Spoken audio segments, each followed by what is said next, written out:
All right, we're about to dive into this incredible illustrated story that, I'm telling you, might just change the way you see everything.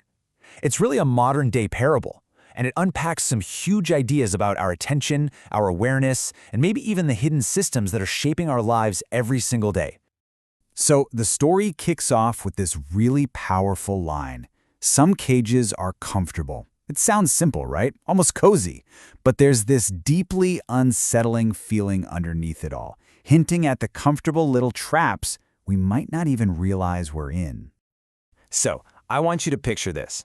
We find ourselves inside this huge, beautifully lit cage. The light is warm, it's golden, and the bars, well, they're not scary at all. They're elegant, almost like art. At first glance, you wouldn't even think of it as a prison. It just feels, well, comfortable. And the people inside, they're totally feeling it. They're just enjoying life, playing games, eating, laughing, and yeah, you guessed it, staring at their little glowing rectangles. The scene is one of total leisure. Everyone seems relaxed, content, and totally free.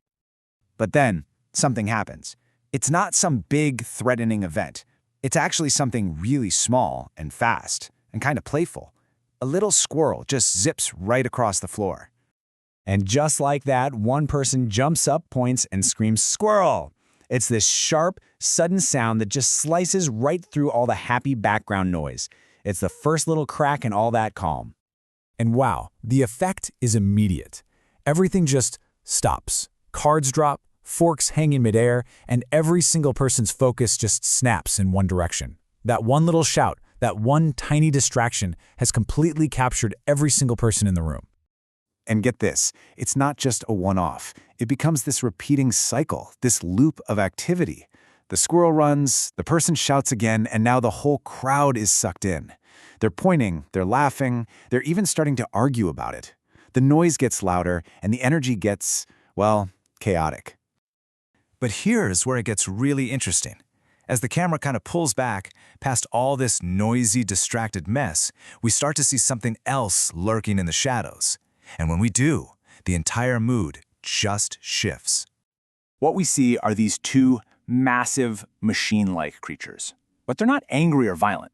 Their red eyes have this soft, calculating glow. They're just watching the chaos.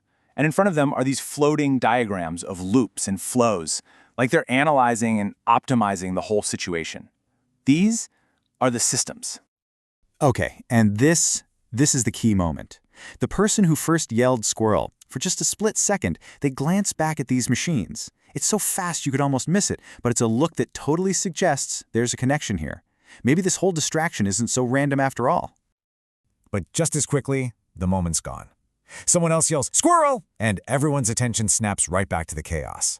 And in the background, the cold machines just go back to their silent, deliberate work. The loop is back in business. But hold on. Not everyone is caught in this loop.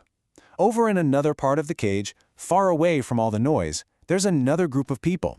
And what makes them different is that they are completely ignoring the squirrel. So what are they up to? Well, they're engaged in these quiet, productive, deeply human actions.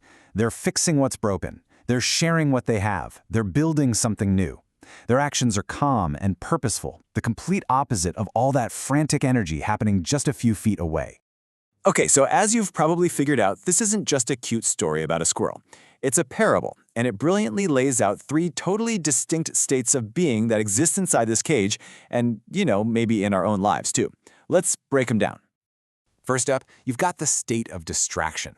This is the crowd chasing the squirrel, obviously. It's all about comfort and entertainment. It feels good, it's engaging, but at its core, it's just chaotic. Nothing really gets done. In this state, it has its own sort of rule book. The colors are warm and inviting. The motion is fast and jittery, kind of like endlessly scrolling through a social media feed. And the sound is a constant buzz of chatter and notifications. It's an environment that is perfectly designed to hook you and keep you looking. All right, next we have the state of systems. These are those giant machines in the background. They aren't distracted at all. In fact, they're the architects of the distraction. Their one and only goal is optimization, calculation, and control. And you can see how the rules here are a total flip side to distraction. The colors are cold, industrial. The motion is slow and super deliberate. I love how the source material puts it. the more important something is, the less it moves. That's powerful stuff. And the sound is just this low, mechanical hum, the sound of unseen power, of algorithms working behind the scenes. And that brings us to our third and final state, awareness. This is what the quiet ones represent. It's a state of human connection, of providing for each other, of true focus. It's about doing the real work that actually sustains us. You know, the kind of deep focus that's just impossible when there's a new distraction every 2 seconds. So the rules for awareness are all about stripping things back to what's real. The light is just natural, no fancy filters. The motion is either stillness or a slow, purposeful step forward. And the sound is almost total silence. And this line from the text just hits so hard. Truth arrives quietly, noise precedes manipulation. Wow. So when you lay it all out like this, the core conflict just becomes crystal clear, doesn't it? On one side, you have the jittery, loud, colorful world of distraction, and on the other, the still, silent, and clear world of awareness. One is designed to pull your attention sideways, while the other is trying to move you forward. And then one of the aware folks looks over and asks this question that is so simple, but it just shatters everything. They ask, what is everyone here trying to provide for themselves? It's not an attack, it's a real question, and the effect is just profound. For just a beat, everything freezes. The crowd gets confused. The squirrel, the entire focus of their distraction, runs right by, and nobody even sees it. And here's the crazy part. Even the giant, calculating machines pause. Think about that. One single question, coming from a place of awareness, brings the whole system to a grinding halt.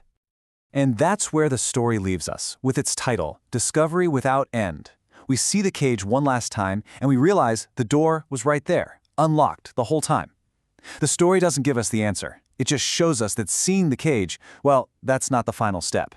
It's just the beginning. So the real question it leaves us with is this: what will we choose to focus on now?